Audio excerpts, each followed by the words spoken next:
Bonjour, bienvenue à tous. Nous sommes le vendredi 18 novembre. C'est le dernier jour de campagne pour les 7 candidats à la primaire de la droite.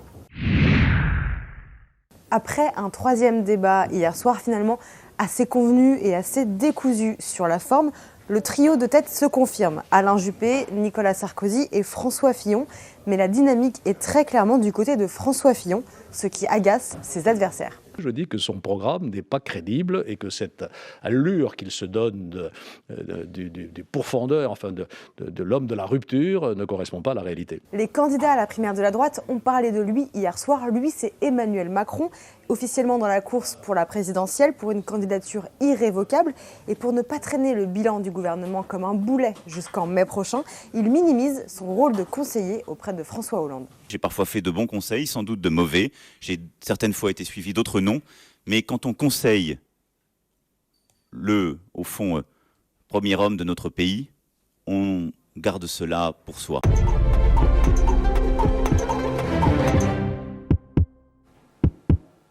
Bonjour Valérand de Saint-Just. Bonjour. Merci d'être avec nous aujourd'hui. Vous êtes trésorier du Front National. Je vous propose 3 thèmes d'actualité politique. On en choisira un pour le commenter.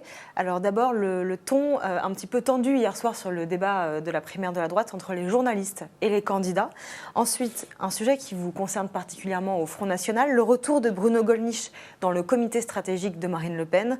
Et enfin, est-ce que finalement on devait aborder les affaires qui visent Nicolas Sarkozy hier soir lors du débat de la primaire de la droite? Qu'est-ce qui vous inspire, Valérand de Saint-Just? Les 3 sujets m'inspirent, mais je vais choisir Bruno Gollnisch. Bruno Gollnisch, parce que c'est ce qui vous concerne, c'est ce que vous connaissez. Alors qu'est-ce que ça veut dire? Comment ça se fait qu'il revient un petit peu dans le giron c'est que finalement, il faut... c'est peut-être au premier sujet le climat un peu tendu entre les journalistes. Moi, je comprends parfaitement, je connais bien la presse, j'ai plaidé pendant 40 ans les affaires de presse. On est parti sur Bruno Gollnisch. Oui, mais d'accord, mais il faut mettre des étiquettes, et il faut mettre des cases, et on met les gens dans les cases, et on leur colle des étiquettes, etc. Bon, je comprends que ça soit une facilité, notamment dans votre métier, mais ça montre... L'affaire, enfin la position actuelle de Bruno Gollnisch montre qu'il ne faut jamais mettre de cases et jamais mettre d'étiquette. Moi, je me souviens qu'après le congrès de 2011, Marine Le Pen a proposé à Bruno Gollnisch d'être le premier vice-président du Front National et qu'il a refusé. Et personnellement, je lui ai dit que j'avais été extrêmement choqué de ce refus. Bon, voilà, je lui ai dit, bon, la vie a continué, il y a maintenant 4 ans, on a eu d'autres accords, d'autres désaccords, mais finalement... entre gens de bonne foi, entre gens sincères, qui veulent faire quelque chose pour leur pays, Bruno, à chaque fois, sur des sujets où on ne serait pas d'accord, il faut qu'on parle 5 minutes, 10 minutes, un quart d'heure pour finalement constater qu'en réalité, nous sommes complètement d'accord. Et s'il a accepté, parce que Gollnisch est un garçon sincère, loyal, s'il a accepté, c'est qu'en fait, il est d'accord avec les fondamentaux de la ligne politique de Marine Le Pen. C'est ça qui est très important et que nos interlocuteurs doivent savoir. Il y a vraiment une union au Front National. Elle n'est pas de façade, elle est profonde. Quel rôle précis il va avoir dans la campagne, dans les mois à venir, jusqu'en mai 2017? Écoutez, il est dans le comité stratégique comme moi je le suis aussi. Ce comité stratégique va se réunir plusieurs fois par mois et va débattre de toutes les questions techniques, politiques, d'idées de la campagne. Et donc, comme moi, il aura son mot à dire, il prendra la parole, il préparera éventuellement des interventions, il dira qu'il n'est pas d'accord, qu'il est d'accord, et surtout, il fera des propositions. Est-ce que ça peut être une personnalité importante pour discuter, dialoguer avec les autres formations de la droite qui gravitent un peu autour de vous? On parle de l'union des droites. Est-ce qu'un jour ce sera possible? Est-ce que lui peut être un acteur de l'union des droites? Il peut très bien l'être. Je ne sais pas si votre formule d'union des droites, je crois plutôt que c'est ce qu'a dit Florian Philippot hier. Marine Le Pen va proposer un programme qui va transcender véritablement tous les clivages politiques. Je suis d'accord avec vous qu'il existe et qu'il existera toujours, notamment sur le plan politico-intellectuel, une droite et une gauche. Ça veut dire quelque chose. Mais le clivage doit rester là.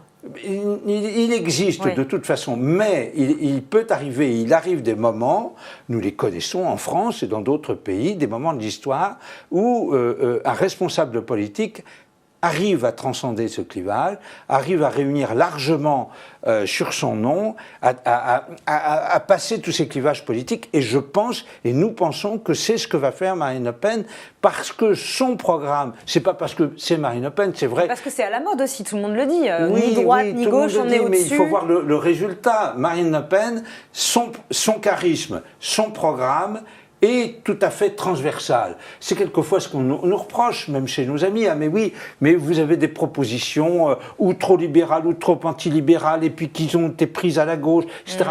Nous nous en fichons. On reçoit ces critiques, on les prend en considération, mais on n'a jamais pris en considération une idée ou un bout de programme en disant « Oh, attention, c'est la gauche qui en a parlé, un tel du Parti communiste ou du Parti socialiste qui en a déjà parlé », c'est pas un problème. Ça veut dire que pour vous, Marine Le Pen, c'est pas forcément la candidate de l'extrême droite ? Non, non, c'est la candidate de tous les Français. Ça doit être la candidate de tous les Français. Certains Français, même au deuxième tour, voteront, je pense, encore contre elle. Mais elle est capable, je crois, d'emmener dans une vague un très grand nombre, et beaucoup plus que 50% de nos compatriotes. Parce qu'ils souffrent beaucoup, et parce qu'ils la voient, ils constatent sa sincérité, et parce que surtout, ils voient son programme, qui est un programme de protection. Il faut toujours protéger ses concitoyens et ses compatriotes, mais plus en 2017 qu'avant, je trouve. Merci beaucoup, Valérand de Saint-Just. Je vous en prie, merci beaucoup. Beaucoup de candidats au salon du Made in France aujourd'hui à Paris. La frontiste Marine Le Pen, le souverainiste Nicolas Dupont-Aignan, Nathalie Kosciusko-Morizet à droite, mais aussi Arnaud Montebourg à gauche.